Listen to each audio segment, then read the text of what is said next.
Bonsoir et bienvenue dans cette nouvelle vidéo. Aujourd'hui je vais vous faire un petit point lecture, ça fait super longtemps que j'ai pas fait ça et il y a plusieurs raisons à cela. Tout d'abord j'ai fait une formation de lectrice correctrice qui m'a pris pas mal de temps ces dernières semaines voire mois. Du coup j'avais moins le temps de lire et je me marie dans bientôt. Normalement quand vous verrez cette vidéo je serai vraiment à quelques jours près de mon mariage, donc ce qui fait que du coup j'avais moins le temps pour bouquiner, des fois un peu moins l'envie aussi par problèmes personnels, etc. Donc j'ai pas beaucoup lu, mais j'ai lu des choses très intéressantes et je vais t'en parler dans ce petit point lecture. Les lectures que je vais te présenter dans cette vidéo, c'est des lectures que j'ai effectuées depuis le mois de février je pense, donc février, mars, avril, donc c'est un update de ces 3 mois là, même si vous allez le voir j'ai pas tant lu que ça. Tout d'abord, j'ai lu Yuniko de Tezuka Satin et Goro Hiru. Désolée si je prononce pas très bien. Déjà la couverture, je suis totalement fan. Alors c'était une TikTokeuse qui en a parlé dans un de ses points lecture également. Je vous mettrai en barre d'infos de qui il s'agit. Tout ce qu'elle parle, elle me donne trop envie de découvrir à chaque fois. Et j'avoue que j'ai flashé sur la couverture et enfin ensuite une licorne. Donc déjà juste ça, je trouve que c'est pépite. Les planches sont magnifiques, vraiment c'est très joli. Et du coup on va y suivre Yuniko qui est une petite licorne qui navigue en fait entre différents mondes et espace-temps, puisqu'en fait il y a la déesse Vénus qui est jalouse de Yuniko et qui l'a tout simplement bannie et a demandé à un de ses personnels, on va dire ça comme ça, de la bannir. Du coup, Zéphyr, de son prénom, va prendre pitié quand même de Yuniko et au lieu de juste la bannir, va en fait l'emmener dans différents mondes et à chaque fois qu'elle sent que Vénus s'approche de retrouver la trace de Yuniko, elle va l'en changer. Et donc là, on arrive plusieurs siècles plus tard.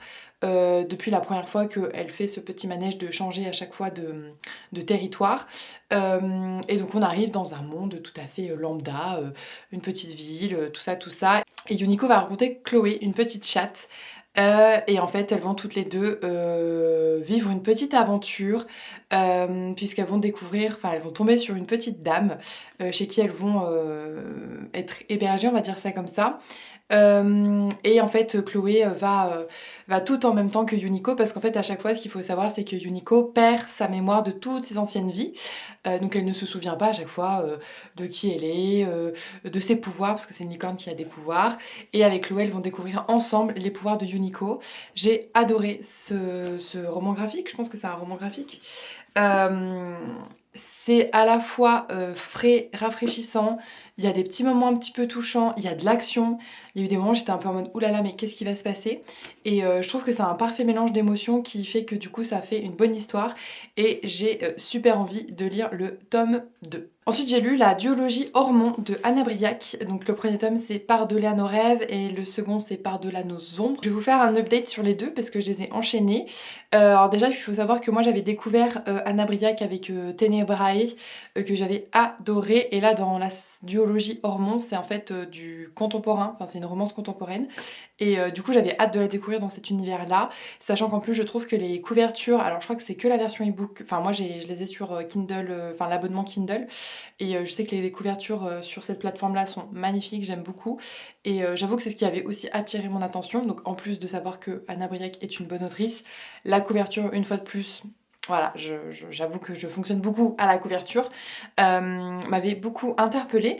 Et en fait dans le premier tome on va suivre Sacha et Charlie qui sont en fait des amis amoureux d'enfance, adolescence, qui ne se sont pas vus depuis 11 ans, pour des raisons qui seront expliquées tout au long de l'histoire.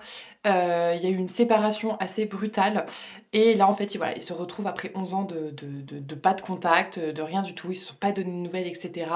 Donc on sent vraiment qu'il y a une espèce de colère, un peu déception, et on sent qu'il y a encore un peu de la tendresse, enfin on sent qu'ils ont un passé quand même très important, et j'ai beaucoup aimé cette histoire parce que il y a aussi toute une partie un peu enquête, parce que Sacha en fait reçoit des lettres anonymes qui semblent venir du passé, et donc il va y avoir toute cette petite enquête et ça va plus ou moins les rapprocher aussi, donc voilà, de fil en aiguille, ça fait que finalement ils retombent un petit peu dans les bras l'un de l'autre, mais c'est à la fois, comment dire, simple, logique et en même temps bah, on sent qu'ils se pardonnent, voilà.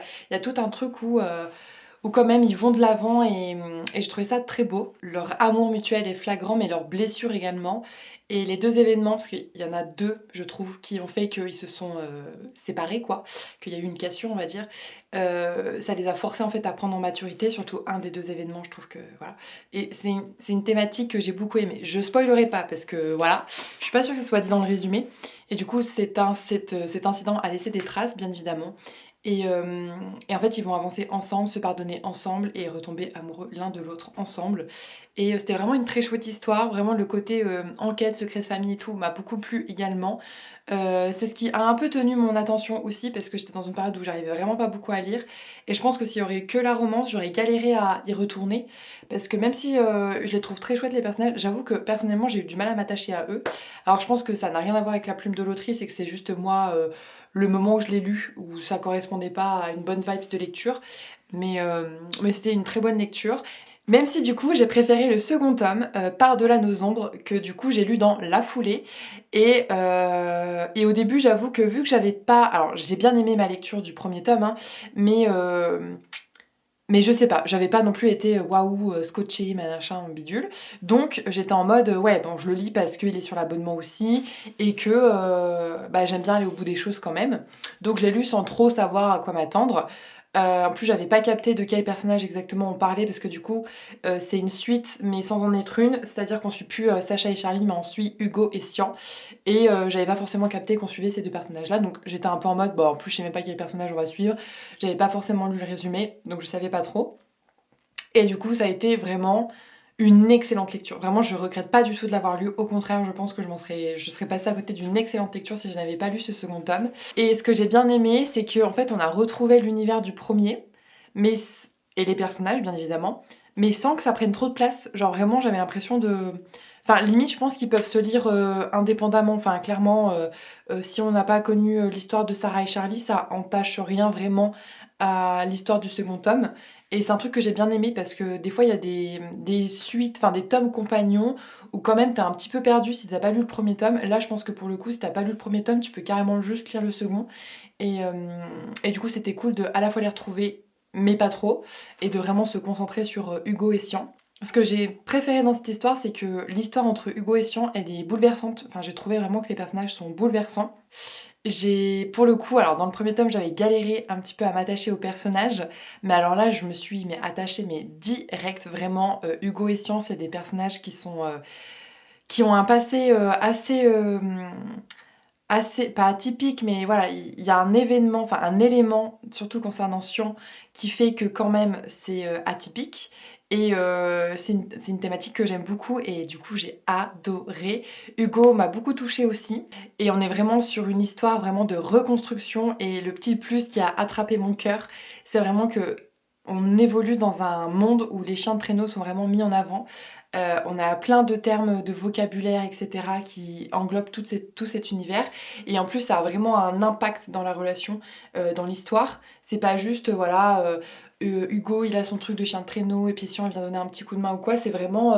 ça a un impact dans leur relation et ça a quelque chose dans l'histoire où justement, ça apporte de la tendresse à des moments où parfois c'est pas tendre. Et... euh, et c'est trop bien, enfin des chiens de traîneau, bah, pardon, mais c'est incroyable, vraiment une histoire où les chiens de traîneau sont pas au centre non plus, mais ont une grande place, vraiment ça a conquis mon cœur. Donc bref, je sais pas si j'ai réussi à bien vous le vendre, parce que quand j'aime beaucoup un livre, j'ai l'impression de un petit peu m'éparpiller dans tous les sens, mais en tout cas j'ai beaucoup aimé les personnages individuellement, les personnages ensemble, ce qui les entourait, donc les chiens de traîneau, etc. L'histoire en elle-même était vraiment très chouette, donc je ne peux que te le recommander. Ensuite, j'ai écouté le livre audio Un hiver pour te résister de Morgane Moncomble, donc sur la plateforme Audible. J'ai repris un abonnement, donc chouette, j'adore lire comme ça. Et j'ai beaucoup aimé cette histoire. Je vous avoue que en fait, c'est une saga qu'on entend tellement parler que moi, souvent, ce genre de truc, alors je suis hyper bon public. Vraiment, quand j'aime pas un livre, c'est extrêmement rare.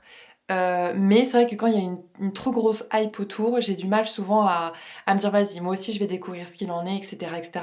Donc je mets toujours un petit peu de temps avant de m'y mettre. Bon, là je l'ai lu cet hiver, donc je suis pas sûre que c'était non plus très très très longtemps avant sa sortie, mais enfin après sa sortie, pardon.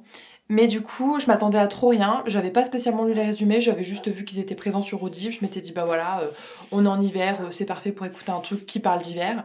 Et du coup, j'ai été étonnamment bien surprise. La grande force, je trouve, de ce livre, c'est vraiment le personnage féminin Lily, qui est d'une détermination que j'avais rarement vue et rarement lue surtout. Mais ça ne lui enlève pas forcément un côté humain. Genre, elle est déterminée, mais elle va pas aller jusqu'à écraser les autres pour arriver à ses fins. Au contraire, elle est d'une bienveillance mais extrême, où il y a des fois je me suis dit mais meuf là t'es peut-être un petit peu trop bienveillante, ça va peut-être te desservir. Et en fait l'histoire a été tellement bien pensée que en fait ça fonctionne. Je me suis peut-être un petit peu moins attachée à Orion qui est du coup le personnage masculin, même si franchement voilà je l'ai bien aimé malgré tout, mais c'est juste que vraiment j'ai eu un coup de cœur pour le personnage de Lily qui est vraiment trop chouette. J'ai bien aimé qu'au début ça soit un petit peu compliqué entre eux en mode oui parce que du coup on évolue dans le monde du patinage artistique mais en mode compétition vraiment professionnelle quoi. Et pareil ça a été une super découverte. C'est la première fois je crois que je lis un livre qui est dans cet univers là. Trop chouette vraiment. Du coup il y a des thématiques qui vont avec qui sont hyper intéressantes à découvrir. Et du coup, voilà, ils sont en mode compétition, etc. Ils se retrouvent ensemble parce que Lily, son partenaire, est blessé et Orion, il a une espèce de malédiction où à chaque fois, ses partenaires, pareil, se blessent, etc. Et du coup, bah, en fait, au début, il y va un peu en mode vas-y, je suis ce que mon coach me dit, mais ça va pas marcher avec cette fille, machin, machin. Et finalement, ça marche parce qu'en plus, ils sont obligés de vivre ensemble. Donc, de base, c'est une thématique que j'aime pas trop. Quand ils sont forcés de vivre ensemble et tout, je trouve que c'est un peu. Genre, dans la vraie vie, j'arriverais pas à le. Enfin, je vois pas comment ça peut être appliqué. Mais en tout cas, là, ça a marché et franchement, ça m'a trop. J'ai trop aimé ma lecture. Donc vraiment trop chouette. Ensuite j'ai lu Le secret du Belten de Belle Lomi, qui est une lecture qui me faisait envie depuis sa sortie, puisque j'avais vu des TikTok de l'autrice avec la couverture. Enfin franchement elle l'avait bien vendu et j'attendais juste le bon moment pour avoir envie de le lire parce que il y a toujours un peu ce truc de ce livre me fait trop envie mais c'est pas le bon moment. Moi en plus je suis hyper comment dire saisonnière ou enfin je sais pas trop comment expliquer. Et à la base je voulais me le garder pour ce printemps-été et du coup je l'ai lu fin d'hiver parce que vraiment j'ai dû retomber sur un TikTok à elle et je me suis dit vas-y c'est bon je craque. Ah oui bah en fait il était en promo tout simplement, c'est un petit peu ça qui m'a motivée. Donc il était en promo pendant tout le mois d'avril et du coup bah j'ai craqué finalement. J'ai adoré cette lecture, vraiment. Alors je sais pas comment vous dire, mais de base je savais que j'allais être conquise parce que je savais que c'était une romantaisie. Alors c'est pas vraiment une romantaisie, parce que c'est un peu fantastique, parce qu'il y a de la magie, c'est un peu dystopique, parce que du coup c'est dans un monde où il y a eu un effondrement climatique, et en même temps c'est saphique, donc entre deux femmes. Donc tout ça là j'étais en mode waouh, ça va être Pépitas de chez Pépitas, et en plus c'est un huis clos qui se passe sur un bateau, un peu en mode bateau pirate, alors sans forcément le côté, parce que normalement la piraterie c'est quand on va piller, machin machin, là c'est vraiment juste ils sont sur un bateau et ils cherchent des terres où vivre parce que la terre c'est catastrophe, voilà, le fameux effondrement climatique. Et je savais que j'allais beaucoup aimer parce que ça promettait beaucoup de choses. Mais souvent, quand on a des attentes, on est déçu. Et là, ça n'a pas du tout été le cas. Vraiment, j'ai adoré cette lecture. Dès le premier chapitre, on est mis dans l'ambiance. Et c'est une ambiance qui est plutôt sombre. Les personnages ne sont pas épargnés. L'entourage des personnages ne sont pas épargnés. C'est quand même assez adulte, j'ai adoré, vraiment j'ai adoré. Et quand j'aime une lecture, vraiment je m'éparpille et je sais pas trop comment dire. Mais pour résumer un petit peu l'histoire, pour vous donner un peu envie de le découvrir, on va suivre Orléane qui est une jeune femme qui doit se cacher sur le bateau en question. Donc c'est un huis clos, vraiment tout se passe sur le bateau. Et qui doit se cacher sur le bateau, qui est un peu comment dire, bah elle a pas trop le choix, elle a pas de. Tous les personnes sur le bateau ont eu un insigne pour être attribuées à un métier. Elle n'en a pas, elle est vraiment. En fait, elle erre tout simplement sur le bateau, elle a quelques amitiés, mais voilà, elle sait jamais trop à qui faire confiance exactement. On apprend assez rapidement que son père s'est fait plus ou moins assassiner il y a quelques années maintenant. Et donc bref, ça fait un petit personnage un peu sombre, un peu genre bichette, la vie ne t'a pas épargné et en plus de ça tu dois te cacher alors que t'es sur un bateau et qu'en fait vraiment est-ce que un jour vous allez trouver des terres, on ne sait pas. Va y avoir un événement dans le premier chapitre qui va faire que elle va être encore plus brisée qu'elle ne l'était déjà et en fait il y a quelqu'un qui va voir quelque chose à ce moment-là. C'est très particulier de pas spoiler. Et du coup ces deux personnages vont devoir faire plus ou moins alliance pour découvrir un petit peu plusieurs choses sur le bateau, les secrets, les machins, les trucs comme ça. Également la raison de pourquoi le père d'Orléane est mort. Enfin vraiment il y a plein de mini-enquêtes. Il y a plein d'actions, de moments un peu plus comment dire, où on sent qu'elle part un peu à la dérive quand même Orléane. Enfin vraiment elle a certains vices. Et ce que j'ai adoré dans cette histoire, c'est vraiment le côté gris. Moi j'adore les personnages gris, donc qui sont nuancés, qui sont ni méchants ni mauvais, qui sont ni méchants ni gentils. Enfin je trouve qu'on n'est jamais ni méchant ni gentil, on est toujours un peu nuancé. Et là dans cette histoire-ci, mais c'est vraiment la plus grande force je trouve, c'est les personnages qui sont gris, qui sont nuancés, qui ont parfois des choix qui seraient discutables. Mais en fait enfin, dans cet univers-là et même dans la vraie vie, en fait c'est des choix qui... Comment dire? Je sais même pas comment dire. En fait, c'est que c'est bien écrit et voilà, il y a des trucs où on pourrait se dire non mais vraiment pourquoi tu fais ça? Et en même temps bah, c'est logique qu'elle fasse ça, même la fin, vraiment la fin. J'avais écouté les podcasts de l'autrice, je savais qu'il y en avait beaucoup qui avaient été déçus de cette fin, je savais que voilà, que c'était une fin qui était, comment elle dit, doux amer. Elle a raison, c'est vraiment doux amer et par contre moi je trouve que c'est la seule fin possible et imaginable.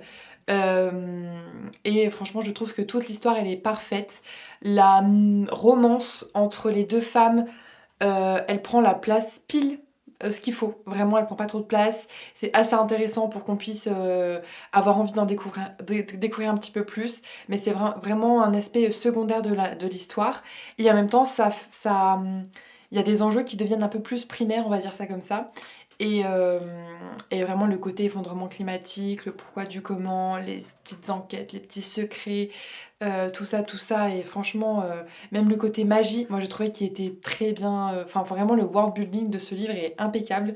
Je trouve ça fou, en vrai, en tant que. C'est un de ses premiers romans édités, donc je trouve que c'est incroyable. Enfin, vraiment, je vais suivre cette autrice de très près, je peux vous le dire. Et je vous conseille d'en faire de même parce qu'en plus. C'est le genre de livre qui est un peu hors du commun parce que comme je vous disais c'est pas vraiment une romance, c'est pas vraiment une romantaisie, c'est pas vraiment du fantastique, c'est pas vraiment de la dystopie, enfin c'est un petit peu tout ça mélangé et c'est que des petits genres que j'aime trop et du coup tout mélangé c'est incroyable, donc je ne peux que vous le recommander. Enfin je vais vous parler de Gods of Men de Barbara Klaus, que j'avais envie de lire depuis sa sortie, donc c'était en 2020, j'ai regardé les dates il y a pas très longtemps. Et en fait, après Le Secret du Belten, moi de base, moi ce que je préfère c'est la romance, mais je vous avoue qu'après un univers hyper riche, hyper dense, hyper magie, machin truc, j'avais trop envie de replonger un petit peu dans cet univers-là. Donc je me suis dit, bah Gods of Men, apparemment ça parle de magie par rapport à la musique, je sais pas quoi, donc c'est ce qu'il en dit dans le résumé. Donc je me suis dit, bah ça m'a l'air d'être pas mal, c'est un peu le moment pour le découvrir finalement. Et j'ai beaucoup aimé. Alors je trouve qu'il est un petit peu lent à démarrer et en même temps ça reste un premier tome d'une trilogie. Donc est-ce que ça serait pas un petit peu la base de tous les premiers tomes de saga, d'introduire, d'être un peu lent à la détente, etc. Je pense que oui. Donc on va suivre Sable qui est un personnage dont on sait que le passé l'a fait fuir pour aller ailleurs parce qu'il s'est passé un événement assez grave et assez important qui l'a forcé voilà, à fuir. Et du coup elle est dans un petit village où elle est guérisseuse avec quelqu'un qui l'a pris sous son aile à une époque lointaine et il y a quelqu'un qui va venir frapper à sa porte pour dire bonjour en fait j'ai besoin de ton aide pour aller soigner mon père. Donc elle refuse bien évidemment, mais il va se passer quelque chose dans le village qui va faire qu'elle va être obligée de le suivre, à la fois pour fuir le village et en même temps pour être un peu en sécurité, même si elle ne les connaît pas. Voilà, elle n'a pas le choix de fuir son village. Et du coup on va être dans un truc qui est quand même assez aventure. Voilà, ils sont tout le temps en train de marcher, de machin, de bidule, enfin voilà. Ils sont tout le temps en mouvement, parce qu'ils fuient quelque chose, enfin elle fuit quelque chose. À un moment donné, ils sont deux à fuir quelque chose. Et du coup, ça crée un lien qui est à la fois... En fait, je te fais pas du tout confiance, gars. Et en même temps, bah, je suis un peu obligée de te faire confiance parce qu'en fait, on fait une aventure ensemble. Et que je sais pas où je vais. Et que, voilà, elle a pas le choix, quoi. Et j'ai beaucoup aimé ce côté-là de l'histoire. En mode, à tout moment, ça peut partir en cacahuète. Et on sait pas à quel moment ça peut partir en cacahuète. Par contre, c'est vrai qu'il y a des moments vers la fin de l'histoire qui sont assez durs, assez sombres. Vraiment, c'est une histoire qui est sombre aussi, tout pareil. Mais mais que j'ai beaucoup aimé, et il y a des enjeux qui sont plus grands, on va dire, que juste les deux personnages. Il y a quand même quelque chose de beaucoup plus grand qu'eux, même s'ils ont un rôle à jouer là-dedans. Mais je sais pas trop quoi vous dire de plus parce que ça reste un premier tome et que du coup bah, j'ai pas toutes les réponses à toutes les questions. J'ai beaucoup aimé les personnages, j'ai beaucoup aimé leur relation de... On se fait pas confiance, mais on sent qu'il y a une petite attirance, mais en même temps, voilà, on se déteste un peu, machin. C'est un espèce de enemy to lovers, si je puis dire, même s'il n'y a pas vraiment de lovers. Enfin, une petite... voilà, je sais pas comment dire. Mais j'ai beaucoup aimé cette histoire, j'ai hâte de lire la suite pour vous en parler un peu plus profondément, même si à chaque fois j'essaie de pas trop spoiler. Après, je sais pas si des avis lecture vous intéresseraient avec des spoils. Moi, je sais qu'à chaque fois j'essaie de faire attention à ça parce que quand on découvre une histoire, le principe c'est un peu de découvrir une histoire et d'être spoilé, j'arrive pas à comprendre le principe. Mais il y a des fois j'aimerais en parler en spoilant, vraiment. Donc dites-moi en commentaire si ça peut vous intéresser d'avoir des avis un peu plus complets, on va dire ça comme ça. Voilà, c'est tout pour cette vidéo. Je pense que j'en ferai une par trimestre pour un peu faire le point au niveau de mes lectures. Parce qu'il y a des lectures qui étaient plutôt chouettes à découvrir et que c'est cool de vous en faire part. S'il y aurait un seul titre à retenir de toutes ces vidéos, ça serait vraiment Le Secret du Belten. Vraiment, il est pépite de chez Pépite, c'est un one shot en plus, donc ça ne vous engage à juste lire un livre et après basta, finito pipo. Donc je vous le recommande vivement. Merci d'avoir regardé cette vidéo, n'hésite pas à me dire en commentaire quelles sont tes dernières meilleures lectures que tu as pu lire ces derniers mois, dernières semaines. Je t'invite à t'abonner si ce n'est pas encore fait et je te souhaite une jolie journée, soirée ou nuit à toi, des bisous.